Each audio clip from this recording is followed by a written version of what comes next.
Namaste, Komal kitchen and लाईफस्टाईलमध्ये तुमचं सर्वांचं स्वागत आहे। तर आज आपण बनवणार आहोत इडली, डोसा, उत्तप्पाचे मिश्रण। त्याच्यासाठी मी इथे 3 वाटी डोसा तांदूळ घेतलेले आहेत, हे तुम्ही पाहू शकता घेतलेले आहेत। ते आपण एका मोठ्या भांड्यामध्ये काढून घेणार आहोत। त्यातच आपण टाकणार आहोत 1 वाटी उडदाची डाळ, त्याच वाटीच्या मापाने घेतलेला आहे, आणि पाव वाटी चणा डाळ, 1 चमचा मेथीदाणे। तर याच्यामध्ये पाणी टाकून 4-5 वेळा त्याला स्वच्छ पाण्याने धुवून घेणार आहोत। स्वच्छ धुवून घेतलेला आहे।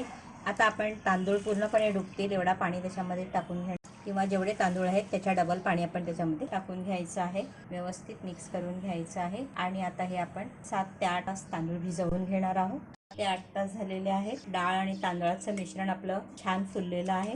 डाळ आणि तांदूळ व्यवस्थित फुललेले आहेत। आता हे आपण गाळून एका मिक्सरच्या भांड्यामध्ये घेणार आहोत। गरज वाटल्यास त्याच्यामध्ये थोडंसं पाणी वापरून त्याचं व्यवस्थित मिश्रण वाटून घ्यायचं आहे, भरटसर वाटून घ्यायचं आहे। आता एवढं मी घेतलेलं आहे। वाटून घेतलेलं मिश्रण अशा पद्धतीचं आहे। ते आपण एका मोठ्या भांड्यामध्ये काढून घ्यायचं आहे, कारण की जेव्हा हे मिश्रण फुलतो तेव्हा ते डबल किंवा 2.5 पटीने फुलतो, त्याच्यामुळे इथे भांडा मोठाच वापरायचा आहे। हे पहा, अशा पद्धतीने झालं पाहिजे। अशा पद्धतीने मी इथे मिश्रण वाटून घेतलेलं आहे। वाटून घेतलेलं मिश्रण हे आपण एखाद्या गरम ठिकाणी झाकून ठेवणार आहोत 8 ते 10 तासासाठी किंवा रात्रभर। पाहूया, वाव, छान फुललेलं आहे। हे पहा, मस्तच। आता ह्याच्यापासून आपण वेगवेगळ्या रेसिपी बनवणार आहोत। अशाच पद्धतीने आपल्याला पीठ हवंय। आता हे मिश्रण आपण मिक्स करून घेऊया। आता आपण पुढची प्रोसेस करणार आहोत। इडली, डोसे, उत्तप्पा, आप्पेचं मिश्रण हे जे आपण तयार केलेलं आहे ते फार घट्ट आहे। त्याच्यामध्ये आपण थोडंसं पाणी टाकणार आहोत। गरजेनुसार पाणी वापरायचं आहे आणि मिक्स करून घ्यायचं आहे।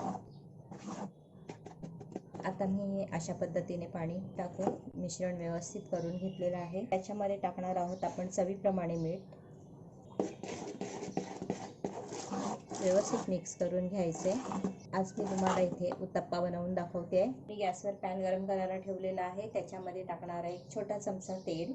हे तेल पसरवून घ्यायचं, व्यवस्थित सर्व बाजूने लावून घ्यायचं आहे, म्हणजे उत्तप्पा आपला चिटकणार नाही। मी 2 पळी मिश्रण टाकलेलं आहे। पळी तुम्ही पाहू शकता। व्यवस्थित पसरवून घ्यायचं आहे। हा मी प्लेन उत्तप्पा बनवलेला आहे, आणि ह्याच्यावरती झाकण ठेवून मंद आचेवरती आपण हे शिजवून घेणार आहोत। 1 मिनिट झालेला आहे। पाहूया, एका साईडने खूप छान शिजलेलं आहे, तर आपण दुसऱ्या साईडने त्याला तेल लावून घेऊया। तुम्ही नंतरही तेल टाकलं तरी चालेल, आणि ह्याला पलटी करून घ्यायचं आहे। इथे मी तेलाचा वापर केलेला आहे।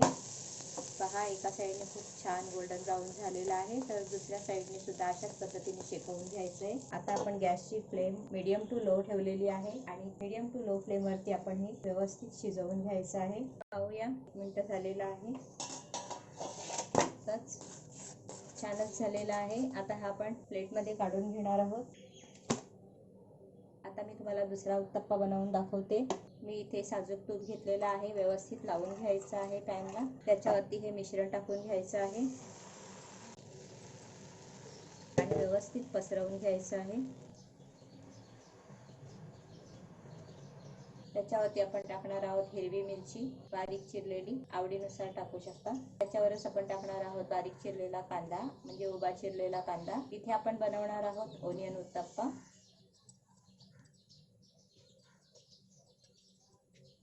आता याच्यावरती झाकण ठेवून आपण मध्यम आचेवरती शिजवून घेणार आहोत। हा उत्तप्पा देखील मी मंद आचेवरच शिजवून घेतलेला आहे, कारण की पलटी गेल्यानंतर कांदा जळू शकतो, म्हणून एका साईडने व्यवस्थित त्याला शिजवून घेतलंय, वाफवून घेतलेला आहे। आता आपण पलटी करणार आहोत। पहा, किती छान असं झालेलं आहे। आता दुसऱ्या बाजूने सुद्धा अशाच पद्धतीने 1 ते 1.5 मिनिटं मंद आचेवरती शिजवून घेऊया, म्हणजे आतपर्यंत छान शिजेल। आता पाहूया, 1 ते 1.5 मिनिटं झालेलं आहे। पलटी करून पाहूया, छानच झालेला आहे। आता हा आपण सर्विंग प्लेटमध्ये काढून घेऊया। पहा, अशा पद्धतीने मी काढून घेतलेला आहे। मी याच्यावरती टाकणार आहोत साजूक तूप। गरमागरम ओनियन उत्तप्पावरती साजूक तूप टाकून आपण हे सर्व करू शकता। आता त्याच पॅनमध्ये आपण बनवणार आहोत मिश्र भाज्यांचा उत्तप्पा। तर मी इथे तेल लावते, तुम्ही तेल, तूप, बटर काहीही वापरू शकता। तयार केलेलं मिश्रण 2 पळी त्याच्यावर टाकून घ्यायचं आहे। तुम्ही जसं माप वापराल, जसं तुमचा पॅन असेल त्याच्यावर अवलंबून असेल, फिरवून घ्यायचं आहे। ह्याच्यावरती मी भाज्या टाकून घेते आहे. तुम्हाला वाटल्यास तुम्ही मिश्रणामध्ये करून सुद्धा भाज्या टाकू शकता. तर इथे मी घेतल्या हिरवी मिरची आणि कांदा बारीक चिरलेला. सर्व भाज्या मी एक एक चमचा टाकते आहे. तुम्ही तुमच्या आवडीनुसार वापरू शकता. आता मी ह्याच्यावर टाकते किसलेला गाजर. त्याच्यावरच टाकणार आहे मी फरसबी. 2 फरसबीच्या शेंगा घेतलेल्या आणि त्या बारीक चिरून टाकलेल्या आहेत. त्याच्यावरती मी टाकणार आहे फ्रोझन मटार. शिजवलेले मटार टाकू शकता. जर कच्चे मटार असतील तर ते थोडे मिक्सरला लावून टाका. त्याच्यावर टाकणार आहे मी मके. ते सुद्धा फ्रोझन आहेत, शिजवून फ्रीजरमध्ये ठेवलेले. त्याच्यावरच टाकणार आहे मी थोडीशी कोथिंबीर. इथे तुम्ही आवडीनुसार भाज्या वापरू शकता. आता हे आपण शिजवून घेणार आहोत. तुम्हाला वाटतं त्याच्यावरती थोडासा चाट मसाला वगैरे वापरू शकता. आपण पाहूया एका साईडने शिजला की नाही आहे ते. तर आपण ह्याला पलटी करणार आहोत आणि पलटी करण्यापूर्वी मी त्याच्यावरती टाकणार आहे चमचा साजूक तूप. म्हणजे दुसऱ्या बाजूने सुद्धा छान असं खमंग होईल आणि व्यवस्थित शिजून निघेल. आता आपण पलटी करूया. वा, मस्तच.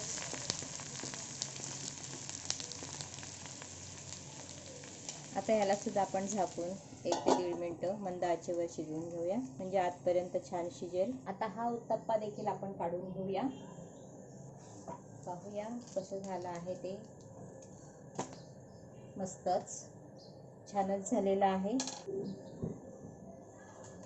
हे थोडंसं मिश्रण उरलेलं आहे. त्याच्यामध्ये मी त्याऐवजी थोडीशी हळद, थोडा गरम मसाला, त्याच्यामध्ये टाकते हिरवी मिरची, थोडा बारीक चिरलेला पालक आणि थोडी बारीक चिरलेली बारीक मेथी. हे सर्व आपण मिक्स करून घेऊया आणि ह्याचा एक उत्तप्पा बनवूया. पॅनमध्ये थोडंसं तूप टाकून घ्यायचं आहे. इथे तुम्ही तेलही वापरू शकता. आणि जे उत्तप्पाचं जे मिश्रण आहे आपण भाज्यांचं तयार केलेलं ते त्याच्यावरती टाकून घेणार आहोत. व्यवस्थित पसरवून घ्यायचं आहे. जर मी वरती भाज्या टाकल्या तर कदाचित पलटी केल्यानंतर त्या जळू शकतात, म्हणून ह्याच्यामध्ये मिक्स करून टाकलेले आहेत. त्यात आवडीनुसार तुम्ही मसाले किंवा कोथिंबीर वगैरे सुद्धा टाकू शकता. तर आता हे आपण झाकण लावून शिजवून घेणार आहोत. आता पाहूया आपण. वा, मस्तच झालंय. आता याला आपण पलटी करून घेऊया. त्या अगोदर त्याच्यावरती आपण थोडंसं तूप टाकून घ्यायचं आहे आणि पलटी करून घ्यायचं आहे. वा, मस्तच. आता दुसऱ्या बाजूने सुद्धा आपण छान शेकवून घ्यायचं आहे. चला पाहूया आपण दुसऱ्या बाजूने सुद्धा व्यवस्थित शिजला की नाही आहे. आता हा दुसऱ्या बाजूने पण अतिशय उत्तम झालेला आहे आणि छानच शिजलेला आहे. तर मी गॅसची फ्लेम बंद करते आणि ह्याला सर्विंग प्लेटमध्ये काढून घेते.